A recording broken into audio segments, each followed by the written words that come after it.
अच्छा, आज का क्वेश्चन नंबर 2 एक्सरसाइज 3.3 का पहला सवाल है पार्ट 1 एक्स की power 5 upon A square plus B square plus X square A square minus B square. इन सवालों के अंदर एक लॉजिक समझ लेना कि डिफरेंशिएट किसके रिस्पेक्ट से करना है, विद रिस्पेक्ट टू एक्स ही करना है। सही है, differentiate with respect to X ही करना है, मतलब डी अपॉन डी एक्स करना है। अच्छा, कभी भी इतनी बड़ी टर्म आ जाए कोई घबराने की जरूरत नहीं है, सिंपल तरीके से ही होगा। हमने क्या करा, D upon d x, solution लिख लो, डी अपॉन डी एक्स लिखा, और ये पूरी चीज़ है अभी ये पूरे के ऊपर अप्लाई हो रहा है ना डेरिवेटिव, तो A square plus B square plus X square A square minus B square. अच्छा, एक चीज़ मेरी याद रख लेना, आज एक और रूल बता रहा हूँ, वो रूल है क्या वो समझ लो।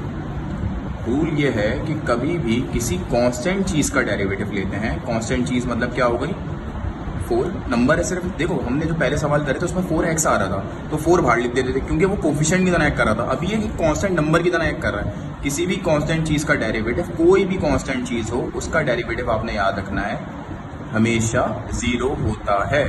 अच्छा, जब x y वगैरह ये मौजूद होते हैं ना, तो हमें ये याद रखना है कि हमारे लिए a b और c ये एज अ कांस्टेंट काम करते हैं। ये कैसे काम करते हैं, एज अ कांस्टेंट काम कर रहे होते हैं।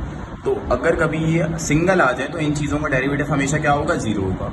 अच्छा, एक चीज़ याद रखना, यहाँ पर जो ब्रैकेट दिया उसके बाहर डेरिवेटिव अप्लाई करा। सबसे पहले बात है, मैथ का रूल हमने पढ़ा हुआ है, ब्रैकेट के बाहर जो चीज़ होती है ब्रैकेट के अंदर तमाम वैल्यूज से क्या हो जाएगी, मल्टीप्लाई हो जाएगी। तो पहले इसके साथ डेरिवेटिव, फिर इसके साथ डेरिवेटिव लिख देंगे। देखो मैं लिख कर दिखा, डी अपॉन डी एक्स, और ये आ गया एक्स की power 5 upon A square plus B square. चलो पहले मैं लिख के दिखाता हूँ, उसके बाद आपको समझा एक कॉन्सेप्ट और। ये प्लस लगा तो प्लस आएगा, डी अपॉन डी एक्स आ गया, एक्स स्क्वायर आ गया, और upon A square minus B square. इसके अंदर एक चीज़ याद रखनी है, मैंने बताया कि यार ये किसी काम का नहीं है हमारे पास, ये हमारे पास क्या है, कोफिशिएंट की तरह एक्ट करेगा, कांस्टेंट की तरह एक्ट करेगा। तो x5 आ गया तो ये हमारे किसी काम का नहीं है। जैसे हम लोग जो कोफिशिएंट आता था उसको बाहर लिख लेंगे, इसी तरीके से इसको भी बाहर लिख लेंगे, 1 upon A square plus B square बाहर लिख देंगे, डी अपॉन डी एक्स, और x की पावर 5 ऐसे ही आ जाएगा। सेम इसी के साथ हो जाएगा, 1 upon A square minus B square, और यहाँ डी अपॉन डी एक्स के साथ हमारे पास आ जाएगा एक्स स्क्वायर। यहाँ तक क्लियर हो गई। क्या रूल पड़ा था, पावर सामने, पावर में से एक माइनस, बेस का एक बार फिर डेरिवेटिव कर लेते हैं वही वाला काम। पावर सामने आ गई, पहले आया 1 upon A square plus B square, ये लिखा हुआ है पहले से, इसको लिख देते हैं। पावर सामने ही, पावर है क्या 5, पावर में से एक माइनस, 5 में से एक माइनस, और बेस का एक बार फिर derivative D x upon d x, D x से डी एक्स कैंसिल हो जाएगा, आंसर क्या हो जाएगा 5 की पावर 4, और नीचे हमारे पास क्या आ जाएगा, ए स्क्वायर प्लस बी स्क्वायर। इसी तरीके से इसका कर लेते हैं। यहाँ क्या हो जाएगा, पावर सामने आ जाएगी, ए स्क्वायर माइनस बी स्क्वायर पहले से लिखा हुआ है, पावर क्या है 2 सामने आ गई, पावर में से एक माइनस कर दिया, बेस का एक बार फिर डेरिवेटिव ले लिया, डी एक्स से डी एक्स क्या हो गया, कैंसिल हो गया, 2 में से 1 गया, कितना बच जाएगा हमारे पास 1, और 2 upon A square minus B square ये हमारे आंसर के अंदर आ गया। तो ये क्या हो गया, इसका आंसर हो गया। बीच में प्लस लगा था, प्लस आ गया, तो ये हमारा डेरिवेटिव सॉल्व हो गया, ये हमारा आंसर है। सही, इतना आसान तरीके से आप किसी का भी चीज़ का डेरिवेटिव सॉल्व करके लिख सकते हो। ये क्वेश्चन नंबर 1 हो गया। बाकी सवाल इसी तरीके से होंगे। मैं एक सवाल और करा देता हूँ, जैसे ये रूट वाला है ये थोड़ा सा करवा देता हूँ, बाकी सवाल ऐसे ही होंगे।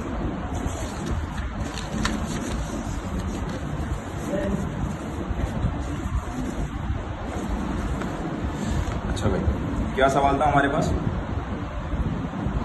ये वाला करके देख लेते हैं। 3 root x square plus root x, जब इसका डेरिवेटिव लेंगे तो ये पार्ट नंबर 3 है, इसको करके दिखा देते हैं। बाकी अगर कोई नहीं आ रहा तो मुझसे पूछ लेना, मैं करवा दूँगा। तो सॉल्यूशन करते हैं, d upon d x apply करा इस पूरी चीज़ के ऊपर, 3 root x square plus root x. सही है। अब क्या बताया था रूल कि अगर एक से ज़्यादा चीज़ हो जाए तो आप क्या करोगे, ब्रैकेट से सबके साथ डेरिवेटिव अप्लाई कर दो। डी अपॉन डी एक्स आया। अच्छा, ये जो 3 है ना वो इस तरीके से लिखा हुआ, तो डी अपॉन डी एक्स आ गया। मैंने आपको पहले ही बताया था कि अगर कभी पावर वगैरह हो तो उनको एक जगह कर लेते हैं। ये रूट क्यूब रूट है तो इसकी पावर 1/3 आ गई। अच्छा, इस पर भी D upon d x apply हुआ और इसकी पावर आ गई एक्स की पावर हाफ, क्योंकि रूट की पावर क्या होती है 1/2 होती है।